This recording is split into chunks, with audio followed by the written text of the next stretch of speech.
المكتب التعاوني للدعوة والإرشاد وتوعية الجاليات بالأحساء.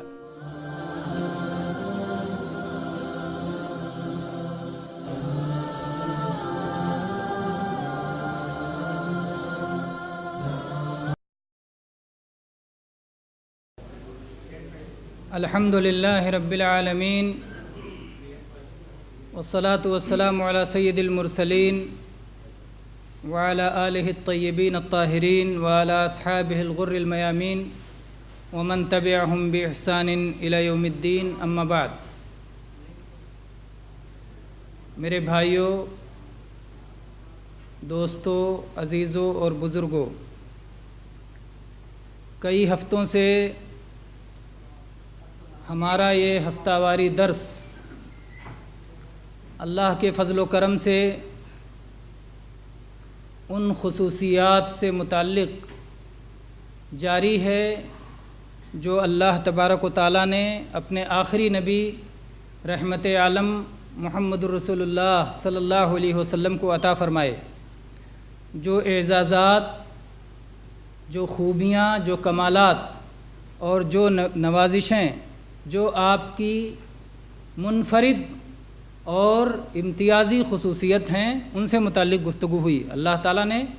تو آپ کو بہت سارے فضل و کمال سے نوازا. وہ ہمارا مضمون نہیں ہے. ہمارا مضمون یہ ہے کہ وہ کمالات جن میں آپ کا کوئی ثانی نہیں ہے، جس میں آپ منفرد ہیں، یکتا ہیں، بے مثل ہیں. تو بہت ساری خصوصیات کا بیان ہوا ہے. آج ہم یہ خصوصیت بیان کریں گے، چند خصوصیات، جن میں سے پہلی بات یہ ہوگی کہ اللہ تبارک و تعالیٰ نے جناب محمد الرسول اللہ صلی اللہ علیہ وسلم کو ایک ایسا معجزہ عطا فرمایا جو قیامت تک باقی رہے گا، زندہ رہے گا اور ہمیشہ آپ کے سچے نبی ہونے کی گواہی دیتا رہے گا. آپ کو اللہ تعالیٰ نے جو کتاب دی، اللہ نے اس کتاب کی حفاظت فرمائی، حفاظت کا وعدہ کیا، اور اللہ سے زیادہ سچا وعدہ کرنے والا اور کوئی نہیں ہے. ہم دیکھتے ہیں کہ اللہ تبارک و تعالیٰ نے صالح علیہ السلام کو ان کے سچے نبی ہونے کی نشانی کے طور پر اونٹنی عطا فرمائی جو کہ پہاڑ سے نکلی. لیکن صالح علیہ السلام اس دنیا سے چلے گئے اور اونٹنی بھی چلی گئی. اب وہ نشانی باقی نہیں رہ گئی. موسیٰ علیہ السلام آئے. موسیٰ علیہ السلام کو اللہ تعالیٰ نے ایسا عصا فرمایا تھا، عطا کیا تھا، ایسی لاٹھی دی تھی کہ وہ زمین پہ اس لاٹھی کو مارتے تھے تو چشمہ پھوٹ جاتا تھا. پتھر پہ مارتے تھے یا اس لاٹھی کو پھینکتے تھے تو سانپ بن کے لاٹھی دوڑ پڑتا تھا. تو وہ لاٹھی نبی کریم موسیٰ علیہ السلام اس دنیا سے چلے گئے اور ان کی لاٹھی کا معجزہ بھی ان کے ساتھ چلا گیا. عیسیٰ علیہ السلام آئے تو عیسیٰ علیہ السلام کے ہاتھ میں اللہ تعالیٰ نے شفا دی تھی. نابینا آئے، اس کی آنکھوں پہ آپ ہاتھ پھیر دیں، وہ بینا ہو جائے اور دیکھنے لگ جائے. کوڑھ کا مریض ہے، اس کے بدن پہ ہاتھ پھیر دیں، تندرست ہو جائے. لوگوں نے اپنے گھروں میں کیا رکھا ہے وہ بتا دیتے تھے کہ تمہارے گھر میں چاول ہے، شکر ہے، دال ہے، گھر میں تم نے کیا رکھا ہے، وہ ساری چیزیں عیسیٰ علیہ السلام بتا دیا کرتے تھے. لیکن عیسیٰ علیہ السلام کو اللہ تعالیٰ نے آسمان پہ اٹھا لیا اور اس کے ساتھ میں یہ معجزہ بھی ان کے ساتھ چلا گیا، وہ باقی نہیں رہا. لیکن جناب محمد الرسول اللہ صلی اللہ علیہ وسلم کو اللہ تعالیٰ نے قرآن کریم جیسا معجزہ عطا فرمایا کہ آپ دنیا سے چلے گئے اور قیامت تک یہ معجزہ باقی رہے گا اور آپ کے سچی نبی ہونے کی گواہی دیتا رہے گا. چنانچہ اللہ تبارک و تعالیٰ نے ارشاد فرمایا، انا نحن نزلنا الذکر وانا لہ لحافظون، کہ ہم نے ہی اس ذکر کو، اس قرآن کو، اس کتاب کو، اس فرقان کو نازل کیا ہے اور ہم ہی اس کی حفاظت کرنے والے ہیں. سورہ حجر کی آیت نمبر 9 میں. اور ایسے ہی اللہ تعالیٰ نے سورہ فصلت کی آیت نمبر 41 اور 42 میں ارشاد فرمایا، وَإِنَّهُ لَكِتَابٌ عَزِيزٌ لَا يَأْتِيهِ الْبَاطِلُ مِنْ بَيْنِ يَدَيْهِ وَلَا مِنْ خَلْفِهِ تَنزِيلٌ مِنْ حَكِيمٍ حَمِيدٍ، کہ یہ کتاب غالب کتاب ہے، عزیز کتاب ہے، اور اس کے دائیں سے بائیں سے آگے سے پیچھے سے کہیں سے کوئی ناحق بات اس میں داخل نہیں ہو سکتی۔ جس طرح سے اللہ تعالیٰ نے اسے اتارا ہے حق کے ساتھ، وہ حق کے ساتھ باقی رہے گی، اس میں کسی طرح باطل کا اضافہ نہیں کیا جا سکتا۔ حکمت والے قابل حمد رب کی طرف سے یہ کتاب نازل ہوئی ہے۔ اللہ کے نبی کریم صلی اللہ علیہ وسلم نے یہ بات صحیح بخاری میں بیان فرمائی، اس خصوصیت کو صحیح بخاری کی حدیث نمبر 4981 اور صحیح مسلم کی حدیث نمبر 152 ہے۔ آپ نے فرمایا ما من نبی الا اعطی ما مثلہ آمن علیہ البشر، کہ کوئی بھی نبی ایسا نہیں گزرا کہ اس کے زمانے میں جس طرح کی چیزوں پر لوگ ایمان لے آئیں ویسی چیز نبی کو دی گئی۔ نبی آتے تھے، اگر کوئی کہتا تھا کہ آپ کے نبی ہونے کی نشانی کیا ہے تو وہ نشانی بتاتے تھے کہ اللہ نے مجھے یہ نشانی دی ہے۔ عیسیٰ علیہ السلام کے زمانے میں جب طب اور علاج بہت ترقی پر تھا تو اللہ تعالیٰ نے علاج کی وہ نشانی دی جو کوئی معالج، کوئی حکیم، کوئی طبیب کر نہیں سکتا۔ آنکھوں پہ ہاتھ پھیرنے سے نابینا بینا ہو جائے یا کیا کسی حکیم کے بس کی بات ہے؟ یہ اسی رب کے بس کی بات ہے جس رب نے عیسیٰ علیہ السلام کو نبی بنا کے بھیجا تھا، جس نے سارے انسانوں کو پیدا فرمایا ہے، جس نے آنکھ ابتدا ہی سے جس کو چاہا آنکھ دیا اور جس کو چاہا جس کی آنکھ کو بے نور کر دیا۔ تو اسی اللہ تبارک و تعالیٰ نے یہ نشانی عیسیٰ علیہ السلام کو عطا فرمائی تھی۔ تو ایسے ہی تمام نبیوں کو اس طرح کی نشانیاں دی گئیں جس طرح کی نشانی دیکھ کر کے اس زمانے کے لوگ ایمان لے آئیں کہ آپ اللہ کے نبی ہیں۔ اور جناب محمد رسول اللہ صلی اللہ علیہ وسلم کی نبوت و رسالت چونکہ قیامت تک باقی رہنے والی تھی، اس لیے اللہ تعالیٰ نے آپ کو وہ معجزہ دیا جو قیامت تک باقی رہنے والا ہے۔ جب بھی قرآن پاک پڑھا جائے گا، اس کی تلاوت کی جائے گی، اس میں غور و فکر کیا جائے گا تو محمد رسول اللہ صلی اللہ علیہ وسلم کے سچے نبی ہونے کی نشانیاں اس سے بالکل واضح ہو جائیں گی، جس میں سے ایک چیز اس کی حفاظت کا وعدہ ہے۔ یہ بھی ایک سچی نشانی ہے کہ جیسے قرآن اترا تھا ویسے ہی آج تک محفوظ ہے، اس میں کوئی گھٹا بڑھا نہیں سکتا۔ اگر کوئی گھٹانے بڑھانے کی کوشش کرے گا، رات کو کوشش کرے گا، صبح ہونے سے پہلے اس کی گرفت ہو جائے گی، اسے پکڑ لیا جائے گا، اس کی غلطی کو واضح کر دیا جائے گا۔ چنانچہ مامون رشید بہت معروف جو ہے مسلمان حاکموں میں سے بہت معروف حاکم مامون رشید گزرا، ہارون رشید کا بیٹا۔ اس کے زمانے میں ایک یہودی اس کے دربار میں آیا اور اسے دعوت دی گئی کہ مسلمان ہو جاؤ۔ نہیں مسلمان ہوا، وہ چلا گیا۔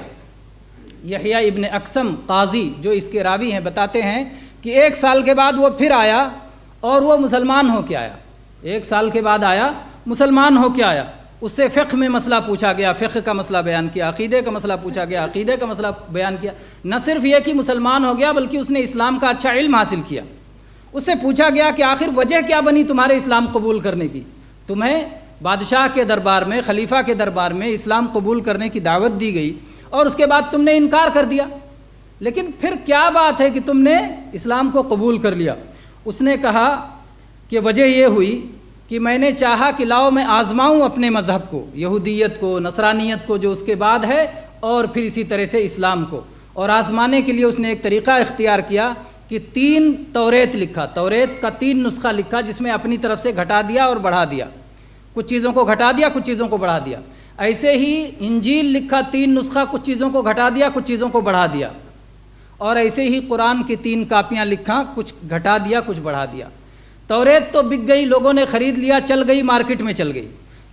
اسی طرح سے انجیل بھی مارکیٹ میں چل گئی، لوگوں نے لے لیا اور اسے انجیل سمجھ لیا، توریت کو توریت سمجھ لیا، جبکہ اس میں تحریف کر دیا گیا تھا، اس میں تبدیلی کر دی گئی تھی، اس میں حذف و اضافہ کر دیا گیا تھا۔ اور جب قرآن پاک لے کے پہنچا ان لوگوں کے پاس جو قرآن پاک لکھتے اور جو ہے اسے لوگوں تک پہنچاتے ہیں، جن کو وراق کہا جاتا تھا اس زمانے میں، وراقین کے پاس لے کے گیا تو وراقین نے اسے الٹ پلٹ کے دیکھا اور اس کے بعد میں تھوڑی دیر کے بعد کہا کہ یہ اصلی نسخہ نہیں ہے، یہ غلط ہے، اس میں یہاں اضافہ ہے، یہاں کمی ہے، یہ قابل قبول نہیں ہے، نہیں چلے گا۔ تو وہ کئی جگہ اس نے چلانے کی کوشش کی لیکن چل نہیں پایا۔ اس نے کہا کہ مجھے اس بات پر یقین ہو گیا کہ یہ دین اللہ کی حفاظت میں ہے، اس اللہ تعالیٰ نے اس کی حفاظت کی ہے، اس میں کوئی رد و بدل نہیں کر سکتا ہے۔ کہ اس کا بیان ہے کہ میں نے یہ چیزیں جب دیکھیں تو اس کی وجہ سے میں ایمان لے آیا کہ یہ اللہ کی محفوظ کتاب ہے، اور اس کے بعد میں یحییٰ ابن اقسم کہتے ہیں کہ میری ملاقات سفیان ابن عیینہ جو بہت مشہور محدث ہیں ان سے ملاقات ہوئی، اور میں نے ان سے یہ واقعہ بیان کیا کہ اس طرح سے ایک شخص کے اسلام کا سبب بنا قرآن پاک کی حفاظت۔ تو انہوں نے کہا کہ اس واقعے کے بغیر ہم اس پر ایمان لاتے ہیں، کیونکہ قرآن پاک میں اللہ نے اس کو بیان کیا ہے۔ اللہ تعالیٰ نے قرآن پاک میں پچھلی کتابوں کے تعلق سے فرمایا بِمَا اسْتُحْفِظُوا مِن کتاب اللہ، سورہ مائدہ کی آیت نمبر 44 میں، کہ پچھلی کتابوں کی حفاظت کی ذمہ داری ان کی امتوں کو دیا گیا تھا۔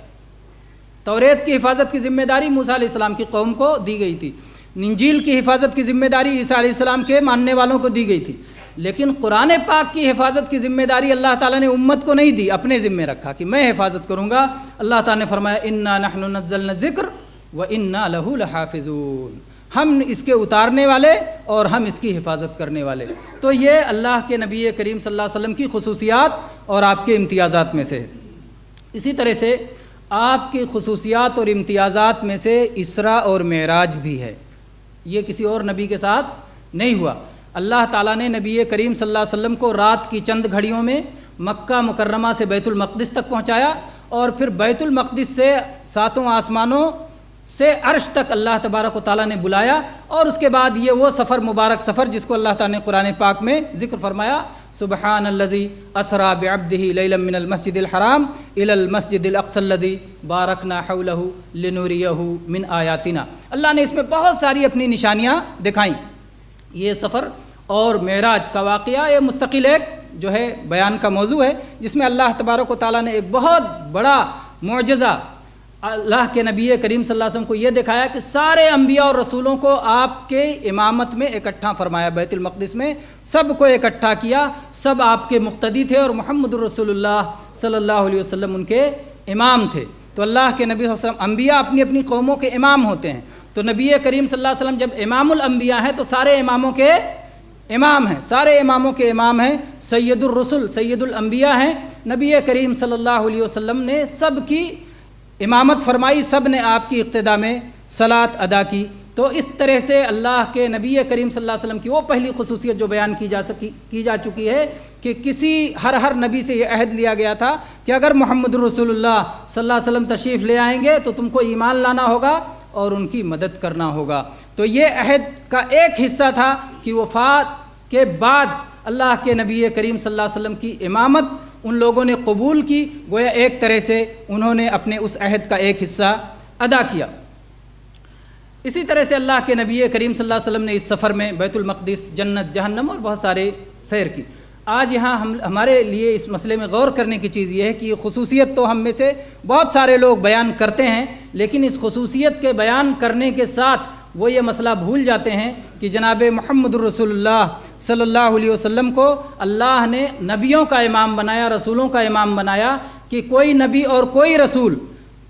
آپ کے آ جانے کے بعد اس کی امامت نہیں چل سکتی ہے، وہ امام نہیں ہو سکتا ہے۔ پھر جناب محمد الرسول اللہ صلی اللہ علیہ وسلم کا قول ہو یا فعل ہو، آپ کی سنت اور حدیث ہو، اور اس کے مقابلے میں اگر کوئی شخص کسی اور امام کی رائے اور ان کا قول اور ان کا فتویٰ پیش کرتا ہے تو ظاہر بات ہے یہ نبی کریم صلی اللہ علیہ وسلم کی اس خصوصیت اور اس امتیاز کے پہچان کے منافی ہے۔ گویا اس شخص نے یہ نہیں پہچانا کہ نبی کریم صلی اللہ علیہ وسلم اماموں کے امام ہیں، نبیوں کے امام ہیں، رسولوں کے امام ہیں، ان کے نام کے آگے امتی تو کجا نبیوں کی بات بھی پیش نہیں کی جا سکتی ہے۔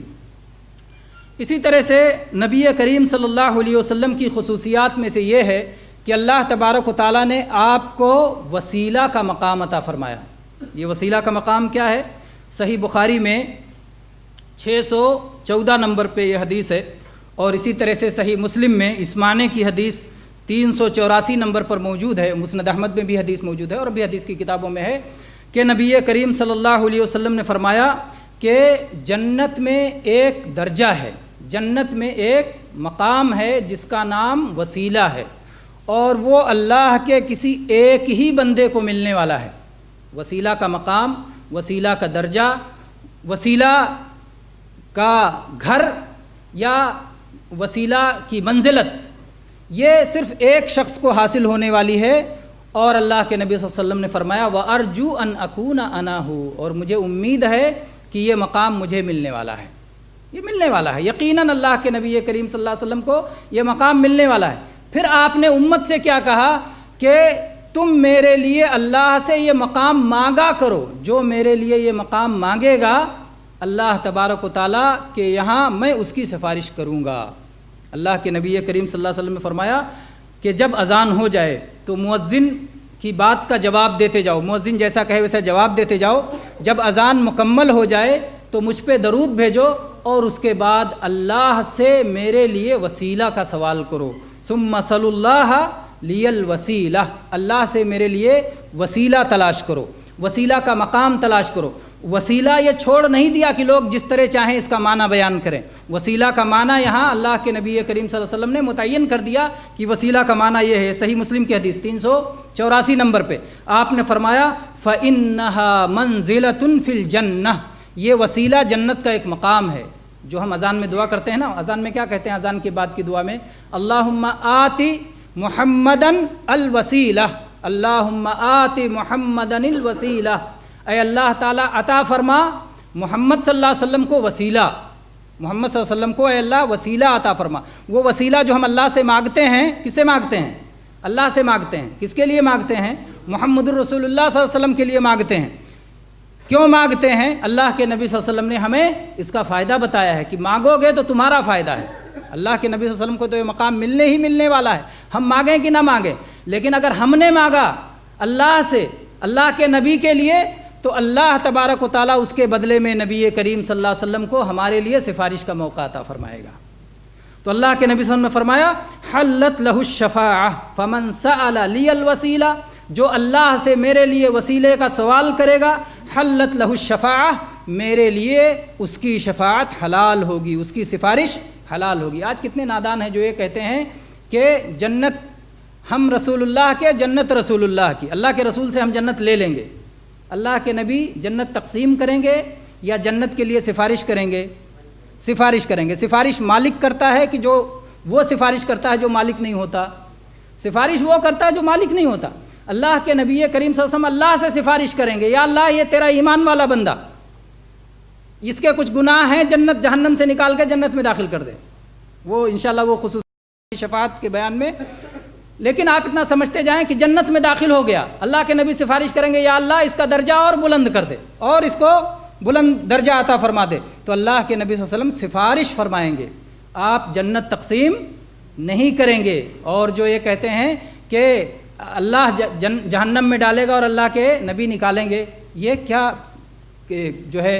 کتنا بڑا غلو ہے اور کس خطرناک حد تک اللہ تبارک و تعالیٰ کی ناشناسی ہے اور محمد الرسول اللہ صلی اللہ علیہ وسلم کی تعلیم سے دوری ہے کہ جو اس طرح کی بات کہتا ہے۔ محمد صلی اللہ علیہ وسلم اللہ کی پہچان بتانے کے لیے آئے تھے، اللہ کی معرفت سکھانے کے لیے آئے تھے، اللہ کی توحید بتانے کے لیے آئے تھے، اللہ کی عظمت کو گھٹانے کے لیے نعوذ باللہ نہیں آئے تھے۔ تو یہ اللہ کی عظمت گھٹانا ہو گیا کہ اللہ کے خلاف نبی کریم صلی اللہ علیہ وسلم نہیں جا سکتے، اللہ کے بنانے سے آپ نبی ہوئے۔ بہرحال تو اللہ کے نبی کریم صلی اللہ علیہ وسلم کو اللہ تعالیٰ مقام وسیلہ عطا فرمائے گا اور وہ صرف محمد الرسول اللہ صلی اللہ علیہ وسلم کو یہ مقام ملنے والا ہے۔ اسی طرح سے نبی کریم صلی اللہ علیہ وسلم کی خصوصیات میں سے یہ بھی ہے کہ اللہ تعالیٰ آپ کو مقام محمود عطا فرمائے گا۔ محمود جس پہ آپ کی حمد کی جائے، آپ کی تعریف کی جائے، وہ مقام جہاں آپ کی ساری کائنات، ساری مخلوق، آدم کے سارے بیٹے آپ کی تعریف کریں گے۔ اس کا ذکر قرآن پاک میں سورہ اسراء کی آیت نمبر 79 میں ہے۔ اللہ تعالیٰ نے فرمایا وَمِنَ اللَّيْلِ فَتَهَجَّدْ بِهِ نَافِلَةً لَكَ، آپ رات میں تہجد پڑھا کریں، یہ آپ کے لیے زیادہ ہے۔ بقیہ مسلمانوں پہ 5 وقت فرض ہے، نبی کریم صلی اللہ علیہ وسلم کے لیے ایک زیادہ دیا گیا تہجد بھی، آپ اس کی بھی پابندی فرمایا کرتے تھے۔ اللہ تعالیٰ نے فرمایا عَسَىٰ أَن يَبْعَثَكَ رَبُّكَ مَقَامًا مَحْمُودًا، تاکہ اللہ تبارک و تعالیٰ آپ کو مقام محمود پہ اٹھائے۔ تو مقام محمود دینے کا، اٹھانے کا، اس پر مبعوث کرنے کا اللہ تعالیٰ نے آپ سے وعدہ کیا ہے۔ اور یہ مقام محمود وہ مقام ہے جسے ہم دوسرے لفظوں میں شفاعت عظمیٰ بھی کہتے ہیں۔ اور وہ حدیث جو ہے شفاعت عظمیٰ کی بہت معروف حدیث ہے، اس سے پہلے بھی سن چکے ہیں اور اب بھی آپ سنیں اور بار بار اس کا ذکر آیا ہے کہ جب قیامت کا دن ہوگا اور سختیاں، محشر کی سختی اور ہولناکی بڑھ جائے گی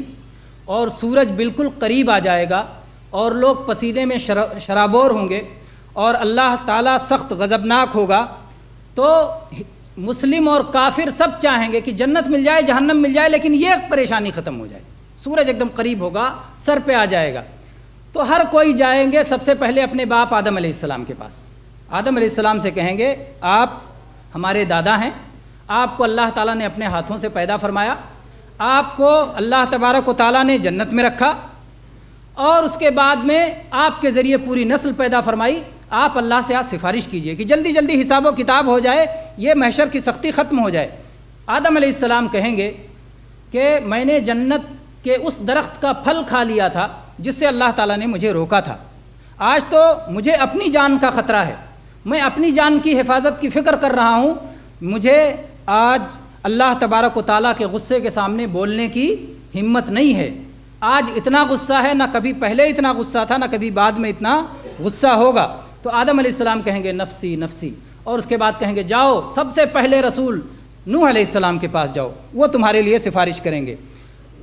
نوح علیہ السلام کے پاس لوگ جائیں گے تو نوح علیہ السلام کہیں گے کہ اللہ تعالیٰ نے ہر نبی سے ایک دعا قبول کرنے کا وعدہ کیا تھا، اور وہ دعا میں نے اپنی امت کے خلاف کر لیا کہ یا اللہ یہ گمراہ ہیں، کفر پہ باقی ہیں، شرک پہ باقی ہیں، کفر و شرک چھوڑ نہیں رہے ہیں، ان کی اولاد بھی ایسے پیدا ہوگی، یا اللہ انہیں غرق کر دے، انہیں تباہ کر دے۔ اور چنانچہ اللہ تعالیٰ نے میری دعا قبول فرما لی اور اللہ تعالیٰ نے انہیں تباہ کر دیا۔ آج تم ایسا کرو کہ جاؤ ابراہیم علیہ السلام کے پاس جاؤ۔ اس کے بعد لوگ ابراہیم علیہ السلام کے پاس جائیں گے۔ ابراہیم علیہ السلام اللہ کے خلیل، اتنا بڑا مرتبہ، لیکن کہیں گے کہ میں نے اپنی زندگی میں 3 جھوٹ بولا تھا، میں آج سفارش نہیں کروں گا، مجھے اپنی جان کا خطرہ ہے۔ جاؤ تم لوگ موسیٰ علیہ السلام جو اللہ کے کلیم ہیں، جن کو اللہ نے تورات دی، جسے اللہ تبارک و تعالیٰ نے اپنے ہاتھوں سے لکھا تھا، ان کے پاس جاؤ، وہ تمہاری سفارش کریں گے۔ لوگ موسیٰ علیہ السلام کے پاس جائیں گے، موسیٰ علیہ السلام کہیں گے میں نے ایک شخص کو قتل کر دیا تھا جس کے قتل کرنے کا مجھے حکم نہیں تھا، مجھے اجازت نہیں تھی، آج تو مجھے اپنی جان کا خطرہ ہے، مجھے اپنی جان کا خوف ہے، میں کسی کی سفارش نہیں کر سکتا۔ اس کے بعد میں موسیٰ علیہ السلام کہیں گے تم لوگ ایسا کرو، عیسیٰ علیہ السلام کے پاس جاؤ جو اللہ کا کلمہ ہیں، اللہ کی روح ہیں، اللہ کے بندے ہیں، اللہ کے رسول ہیں، وہ جاؤ تمہارے لیے سفارش کریں گے۔ عیسیٰ علیہ السلام کے پاس لوگ جائیں گے۔ راوی کہتے ہیں کہ مجھے نہیں معلوم کہ عیسیٰ علیہ السلام نے بھی اپنی کوئی غلطی ذکر کی، لیکن عیسیٰ علیہ السلام یہ کہیں گے کہ یہ میرا کام نہیں ہے کہ میں سفارش کروں، آج اس بندے کے پاس جاؤ اللہ تبارک و تعالیٰ نے جس کے اگلے اور پچھلے سارے گناہ معاف کر دیے ہیں۔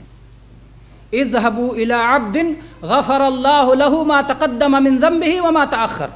اس بندے کے پاس جاؤ جس کے اللہ تعالیٰ نے اگلے اور پچھلے سارے گناہ معاف فرما دیے ہیں، اس کے پاس جاؤ۔ تو لوگ جناب محمد الرسول اللہ صلی اللہ علیہ وسلم کی خدمت میں آئیں گے اور آپ سے سفارش کے لیے کہیں گے۔ اللہ کے نبی کریم صلی اللہ علیہ وسلم تیار ہو جائیں گے، کہیں گے انا لہا انا لہا، اور کیسے سفارش کریں گے؟ جا کے عرش کے نیچے سجدے میں گر پڑیں گے۔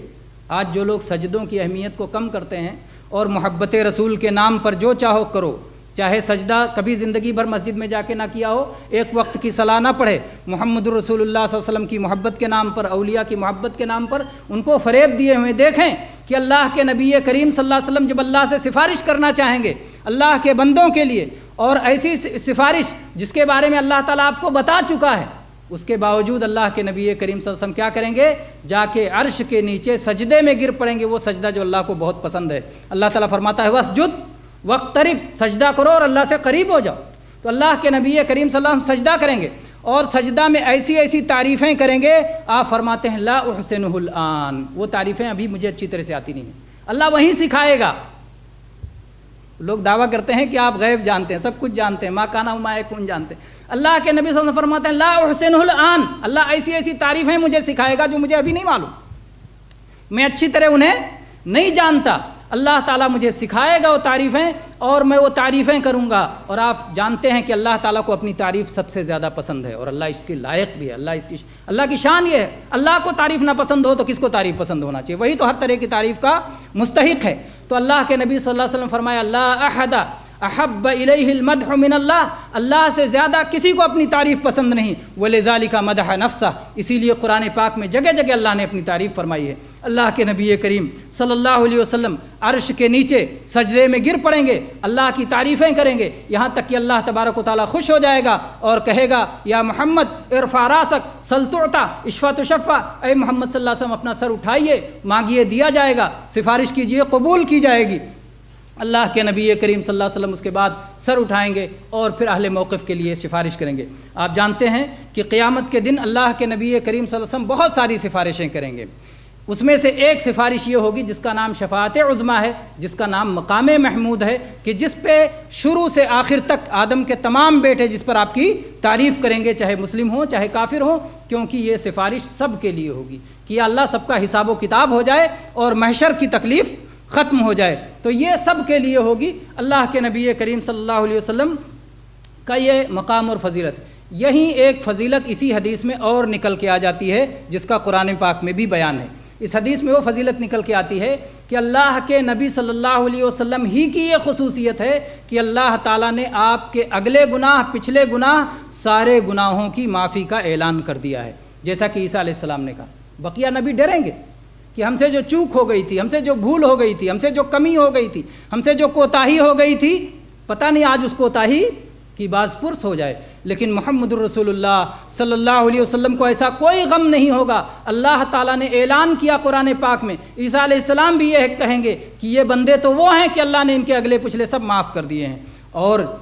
اللہ تبارک و تعالیٰ اپنے اس بندے کے بارے میں جانتا تھا کہ میں نے سب کچھ معاف کر دیا، اس کے بعد بھی میری عبادت میں یہ کوئی کمی کرنے والا نہیں ہے۔ آپ سوچیں، عائشہ رضی اللہ عنہ نے دیکھا نبی کریم صلی اللہ علیہ وسلم رات میں کھڑے ہو کر کے تہجد پڑھ رہے ہیں، کھڑے ہو کر کے، ایک پاؤں پہ نہیں دونوں پاؤں پہ کھڑے ہو کر کے اللہ کے نبی کریم صلی اللہ علیہ وسلم تہجد پڑھ رہے ہیں، قرآن پاک کی تلاوت کر رہے ہیں، آپ کے پیروں میں ورم آ جا رہا ہے۔ عائشہ رضی اللہ عنہ کہتی ہیں، دیکھ کے آپ کو پریشانی محسوس کرتی ہیں، کہتے ہیں اللہ کے نبی، اللہ تعالیٰ نے آپ کے اگلے پچھلے سارے گناہ معاف کر دیے ہیں، آپ کو اتنی زیادہ اللہ کی عبادت کرنے میں اتنی مشقت کرنے کی کیا ضرورت ہے؟ اللہ کے نبی کریم صلی اللہ علیہ وسلم فرمایا افلا اکون عبدا شکورا، کیا میں اللہ کا شکر گزار بندہ نہ بنوں؟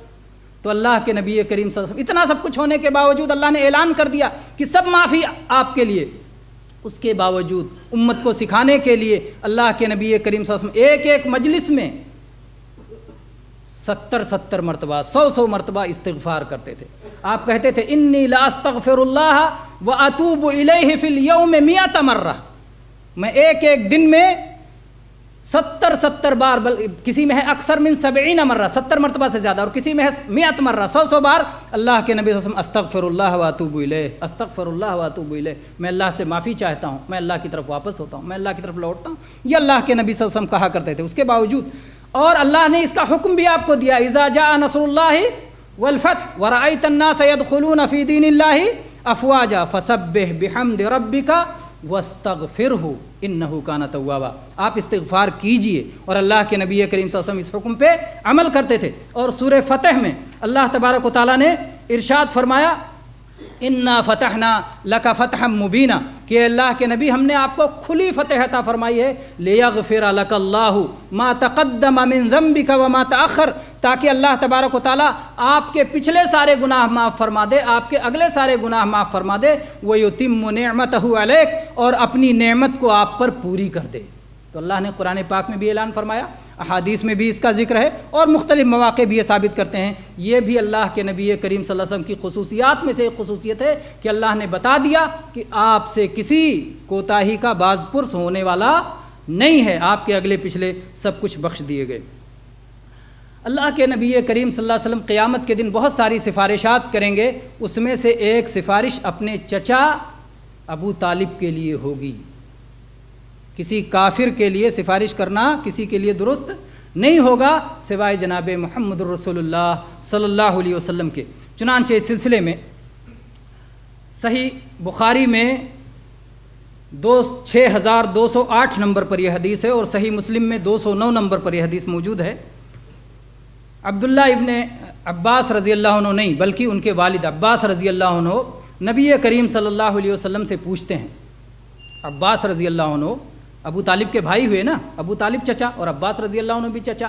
اور عباس رضی اللہ عنہ نے ساتھ بھی دیا جب حالت کفر میں تھے، اسلام لانے کے بعد بھی ساتھ دیا، اور یہ اسلام قبول کیا، اللہ نے ان کو اسلام قبول کرنے کا شرف عطا فرمایا۔ ابو طالب کفر کی حالت میں ساتھ دیتے رہے، لیکن اسلام کے بغیر ان کی وفات ہو گئی، وہ مسلمان نہیں ہوئے، انہوں نے کلمے کا اقرار نہیں کیا، لا الہ الا اللہ کا اپنی زبان سے اعلان نہیں کیا، دل سے اقرار نہیں کیا، جس پر مرے وہ یہ کہتے ہوئے مرے کہ میں اپنے باپ عبد المطلب کے دین پہ مر رہا ہوں، وہ یہ کہہ کر کے مرے، وفات ہوئی ان کی۔ تو عباس رضی اللہ عنہ بڑے فکر تھے بھائی، اور اتنی مدد کی، تو کہا آپ اے اللہ کے نبی صلی اللہ علیہ وسلم آپ یہ بتائیے، حل نفعت ابا طالب بشیء، کیا ابو طالب کو آپ کچھ نفع پہنچائیں گے؟ ابو طالب جو کہ آپ کے لیے غصہ ہوا کرتے تھے، جو آپ کی حفاظت کیا کرتے تھے، جو آپ کی پاسبانی کیا کرتے تھے، جو آپ کی طرف سے دفاع کیا کرتے تھے، جو آپ کی طرف سے لوگوں سے لڑا کرتے تھے، تو کیا آپ ان کو کچھ نفع پہنچائیں گے؟ اللہ کے نبی کریم صلی اللہ علیہ وسلم نے فرمایا ہاں پہنچاؤں گا۔ وہ نفع کیا ہوگا؟ آپ نے فرمایا لولا انا لکان فی الدرک الاسفل من النار، اگر میں نہ ہوتا تو وہ جہنم کے سب سے نچلے طبقے میں ہوتے، سب سے سخت عذاب میں ہوتے، سب سے گہری جگہ میں ہوتے، لیکن میری سفارش کی وجہ سے ہوا فی ضحضاح من نار، وہ جہنم کی چھچلی جگہ پہ ہوں گے۔ کہیں ہوتا ہے تھوڑی سی پانی تھوڑا سا رہتا ہے نا، بالکل پاؤں رکھنے ہی بھر کا ہوتا ہے، زیادہ نہیں ہوتا ہے، تو اس کو زحزاح کہتے ہیں کہ تھوڑا سا پانی ہے۔ تو ایسے ہی وہ آگ، وہ جہنم کا حصہ جو چھچلی جگہ ہوگی، معمولی جگہ ہوگی، وہاں پر رہیں گے۔ اگر نبی کریم صلی اللہ علیہ وسلم کی سفارش انہیں حاصل نہ ہوتی تو وہ جہنم کے سخت گڑھے میں ہوتے۔ اسی طرح سے اللہ کے نبی کریم صلی اللہ علیہ وسلم نے صحیح مسلم کے الفاظ ہیں لعلہ تنفعہ شفاعتی یوم القیامہ، شاید قیامت کے دن میری سفارش ان کے کام آ جائے گی، سفارش کام آ جائے گی۔ یہ آپ نے نہیں کہا کہ نہیں میں کر ڈالوں گا، اللہ سے سفارش کروں گا اور اللہ قبول کرے گا، اللہ قبول کرے گا، اللہ سے سفارش کریں گے، اللہ قبول کرے گا۔ یہ مرویات جو صحیح بخاری میں مختلف جگہوں پر ہیں ابو طالب سے متعلق 1360، 3884، 4675، 4772، 6208 ابو طالب کی وفات کا قصہ، اور اسی طرح سے ان کے بارے میں کہ وہ جو ہے ایمان پہ نہیں مرے اور کفر میں پڑے اور جہنم میں جائیں گے، یہ بخاری میں ان ساری جگہوں پر ہے، اور صحیح مسلم میں بھی 2 جگہوں پر ہے، 24 نمبر پہ اور 209 نمبر پہ یہ حدیث موجود ہے۔ اور اسی طرح سے اللہ کے نبی کریم صلی اللہ علیہ وسلم نے یہ فرمایا کہ میں نے ان کو جہنم کی گہرائی میں پایا، ابو طالب کو وہاں سے نکال کے چھچلی جگہ پہ کر دیا، یہ صحیح مسلم میں 209 نمبر پہ یہ حدیث موجود ہے۔ تو اس سے معلوم ہوتا ہے کہ نبی کریم صلی اللہ علیہ وسلم مختلف سفارشات کریں گے، اور وہ سفارشات اللہ تبارک و تعالیٰ آپ کی قبول فرمائے گا۔ تو یہ بھی آپ کی خصوصیات میں سے ہے کہ آپ ایک کافر کے لیے بھی سفارش کریں گے جو کہ لا الہ الا اللہ، لیکن یہ ابو طالب کے ساتھ خاص ہے اور باقی کسی اور کے لیے نہیں ہے۔ ابو طالب کے علاوہ کسی اور کافر یا مشرک کے لیے شفاعت ثابت نہیں ہے، شفاعت عظمیٰ کے علاوہ۔ شفاعت عظمیٰ تو جو موقف میں ہوگی وہ سب کے لیے ہوگی کہ جلدی سے جلدی حساب و کتاب ہو جائے، لیکن عذاب کم کر دیا جائے یا جہنم سے نکال کے جنت میں داخل کر دیا جائے، اور ایسی کوئی سفارش نہیں ہوگی۔ تو جناب محمد رسول اللہ صلی اللہ علیہ وسلم کی بعض خصوصیات کا ان دروس میں تذکرہ ہوا۔ آج یہ درس مکمل کر دیتے ہیں اس طرح سے کہ ان خصوصیات کے بیان پر، اور بہت ساری خصوصیات اہل علم نے ذکر کی ہیں، لیکن اتنا کافی ہے۔ اس کے لیے سیرت النبی اور نبی کریم صلی اللہ علیہ وسلم کی احادیث کی کتابیں پڑھیں۔ انشاءاللہ ہم اگلے درس میں، اگلا درس شاید 12 ربیع الاول کو بنے گا، اگلے درس میں انشاءاللہ رسول اللہ صلی اللہ علیہ وسلم کے حقوق کا تذکرہ ہوگا کہ آپ کا ہمارے اوپر حق کیا ہے، آپ کے یہ فضائل، آپ کے یہ مناقب، آپ کے یہ اعزازات اور آپ کے احسانات جو ہم پہ ہیں۔ آپ نے کفر سے، شرک سے اور گمراہی سے اور تاریکی سے اور اندھیرے سے اور ظلم سے ہمیں نکال کر کے عدل پر، ایمان پر، اجالے میں، روشنی میں اللہ کے نبی صلی اللہ علیہ وسلم نے پہنچایا ہے۔ تو ہمارے اوپر کیا ذمہ داری بنتی ہے، ہمارے اوپر کیا فرض ہے اللہ کے نبی کریم صلی اللہ علیہ وسلم کے تئیں، ہمارے اوپر کیا حق ہوتا ہے، ان حقوق کا تذکرہ انشاءاللہ اگلے درس میں کریں گے۔ اقول قولی ھذا واستغفر اللہ لی ولکم من کل ذنب فاستغفروہ انہ هو الغفور الرحیم والحمد للہ رب العالمین وصلی اللہ علی نبینا وسلم۔